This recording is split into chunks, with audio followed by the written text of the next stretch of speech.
요물금 같은 경우는 배당 요구를 하지 않은 7억 원대 임차인이 있어요. 그거를 인수한다고 생각하시면 돼요. 7억 중에 나는 3억 5천만 원만 2분의 1만 부담되는 거 아니냐 물어보는데 판례 자체가 안녕하십니까 법무사님. 네, 안녕하십니까. 지분부동산의 진심이고 강남역에서 법무사 사무실을 운영하고 있는 이범주 법무사입니다. 오늘은 오랜만에 제가 좀 현장 임장을 나오게 됐는데요. 오늘 소개할 거는 핫한 지역. 작년 서울시 기준으로 두 번째 상승률이 가장 높았던 구역인 성동구에 나와 있는데 행당동에 있는 행당 한진타운 중에 지분물건이 나와서 좀 소개해드리러 나왔습니다.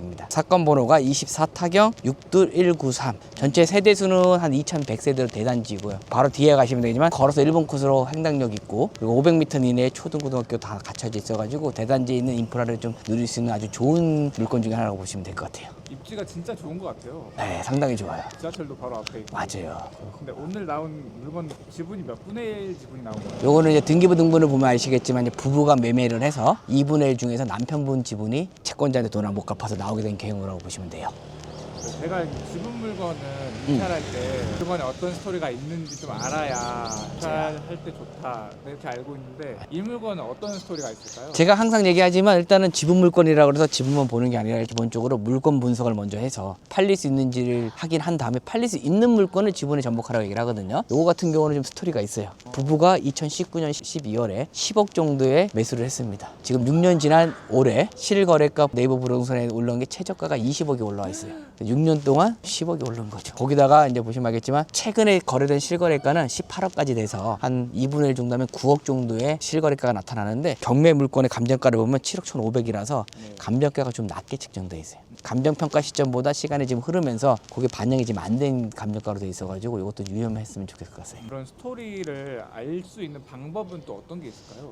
등기를 보시면 등기부에 내어 있는 기재 자체가 스토리를 보고 있거든요. 요거 같은 경우는 부부가 갖고 있다가 남편분이 개인 회사한테 돈을 빌려갖고 돈을 못 갚은 케이스예요. 그 돈에 대한 부분을 그럼 누가 살고 있는지 이런 거를 여러 가지 해서 이 물건을 샀을 때 공유자가 매수할 수 있는지 아니면 그냥 다 같이 제3자한테 매도할 수 있는 물건인지 이런 거 찾아서 어떤 방안을 찾아내는 게 수익률을 높이는 방법인데 요 물건 같은 경우는 배당 요구를 하지 않은 7억 원대 임차인이 있어요. 그거를 인수한다고 생각하시면 돼요. 사람들이 생각하는데 2분의 1이니까 7억 중에 나는 3억 5천만 원만 2분의 1만 부담되는 거 아니냐 물어보는데 판례 자체가 불가분 채무라고 해요. 일단은 그 전액을 주셔야 돼요. 그리고 내부적으로 다시 구상권 청구를 해서 가져올 수 있는 권리는 있지만 임차인이 나한테 7억 다 달라고 그러면 저는 7억을 줘야 됩니다. 그런 것도 좀 유의를 하셔야 되는 상황이에요. 법리적인 거를 잘 알고 판단을 잘하고 현장 조사를 잘한다면 사실은 이 물건은 내 돈이 거의 안 들어가고도 충분히 가능한 물건 중에 하나거든요. 이 물건 같은 경우는 20억이기 때문에 2분의 1이 한번 작은 금액이라도 10억이잖아요. 근데 매수인이 10억을 주고 지금 대출도 안 나오는 상황에서 사기는 좀 쉽지가 않다고 생각해요. 공유자랑 빨리 협의를 봐서 제3자한테 매도할 수 있는 물건이라고 좀 보고 있습니다. 아시다시피 800세대가 있는데 매물이 4개밖에 없어요. 그만큼 귀한 물건이기 때문에 호가가 20억이고 제 최근 실거래가 18억이기 때문에 그 사이에서 빠르게 내둔다면 빠르게 매수할 수 있어서 제3자한테 매도하는 방향이 가장 빠른 수익률을 높일 수 있는 방안이라고 생각합니다. 그럼 이제 부동산 임장 오셨는데 어떤 부분을 또 보면은 보시는 분들이 참고할 수 있을까요? 일단은 뭐 리모델링이 되어 있는지를 좀 확인해 보시고 이게 로얄층인지 그리고 또 방향에 대한 부분에 대해서 이게 로얄동인지를 보시면 되는데 113동 같은 경우는 로얄동이에요. 행진타운 내에서도 113동이 역세권에서 가장 가깝고 앞에 있는 상권이랑 가깝기 때문에 가장 로얄층이고 또 층수도 25층 중에 22층이라서 가장 로얄동의 로얄층이라고 보시면 돼요. 한번 들어가 볼까요? 2202호 부분에 서류 같은 게 없죠. 임차인이 살고 있기 때문에 관리는 좀 되고 있다고 보시면 될 것 같아요. 22층 한번 가볼게요. 꽤 오래됐습니다. 이것도 중공 사용 승인된 게 2000년이구나. 사용 승인된 게 2000년, 25년 차입니다. 근데 오래된 것 치고는 상태는 되게 좋은 편인 것 같아요. 아파트 가격 자체가 좀 높아버리면 관리를 되게 많이 신경 쓰세요. 엘리베이터도 금이죠, 금 딱지. 네? 딱 보시면 약간 어르신들이 좋아하는 스타일인 것 같아요. 좋네요. 위에 천장에도 뭐가 있어요. 자연이 자연. 이쪽이 좀 이제 동호대교가 바로 넘어가면 압구정동도 있고 강남 접근선에 뛰어나서 옥수동이나 금호동 쪽에는 강남에 사시는 부모님들이 자녀분들이 많이 거주하고 있어요. 사실. 다리 하나만 넘어가면 충분히 압구정 상권을 누릴 수 있어서. 보니까 임차인이 애기가 있는 것 같아요. 그죠? 외부로 봤을 때 내부로 인테리어는 그렇게 안 돼 있는 것 같아요. 문이라든지 인테리어가 있는지 여기 스피커폰을 좀 보면 되는데 좀 안 돼 있는 것 같아서 제 개인적인 생각에는 이걸 받는다 그러면 이 임차인은 계속 거주할 생각 같아요. 계속 거주를 하고 싶다 보니까 아까처럼 배당 요구를 하지 않고 그냥 나는 권리만 있습니다. 이게 권리 신고만 항상 것 같아요. 어디 가도 7억 이상을 또 좀 줘야 되는 상황이잖아요. 이런 상권에 가려는 부분은 계속 거주를 하기는 목적인 것 같습니다. 한번 내려가 볼까요?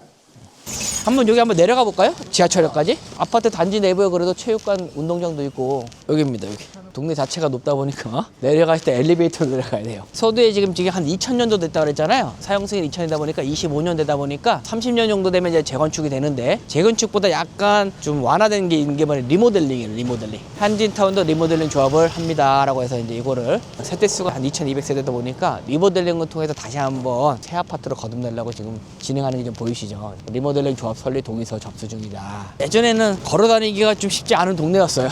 제가 한 8, 9년 전에 첫 임장이 성동구였던 것 같아요. 그때 바보처럼 모르고 아래부터 위로 올라오는 바람에 엄청나게 힘들었던 기억이 나요. 인근 반경으로 한 300m 이내에 초중고등학교가 다 있어서 생활하기도 학교 다니기 편해요.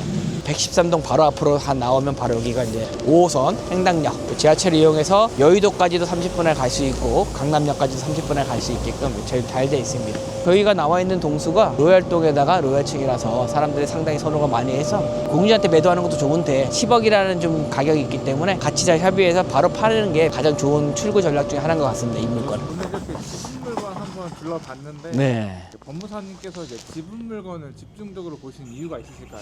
아시다시피 이 서울이라든지 가치가 있는 부동산 같은 경우는 전체를 사기 위해서는 많은 돈이 자금이 필요하잖아요. 제가 한 20년을 하다 보니까 항상 정부가 바뀔 때마다 대출 정책이라든지 여러 문제가 생기다 보니까 그냥 내 돈 한도에 내에서 가장 가치 있는 부동산을 살 수 있는 게 찾다 보니까 지분이다 보니까 저렴하지만은 건물 자체는 가치가 나쁘지 않기 때문에 지분에 지금 집중하고 있는 편입니다. 오늘 둘러본 이 물건 보증금도 저희가 인수하면서 서울 물건이지만 비교적 소액으로 매수할 수 있는 좋은 물건인 것 같은데 어떤 분들한테 추천하고 싶으신가요? 사용 승인 2000년 되다 보니까 리모델링 이슈가 지금 나오고 있는 상황이고 가장 로얄동의 로얄층이잖아요. 이런 층을 좀 매수를 하고 싶은데 금전적인 부분에 대해서 못 하시는 분들은 보증금을 인수하게 되면 개인적으로 잘 풀어낸다라면 1억대 미만의 금액으로도 충분히 매수를 할 수 있는 물건이다 보니까 저렴한 물건으로 가치 있는 물건을 좀 매수하고 싶은 분들한테 좀 추천드리고 싶어요. 법무사님 이제 지분 정규 강의가 또 네. 예정된 걸로 알고 있습니다. 벌써 많이 신청하셨더라고요.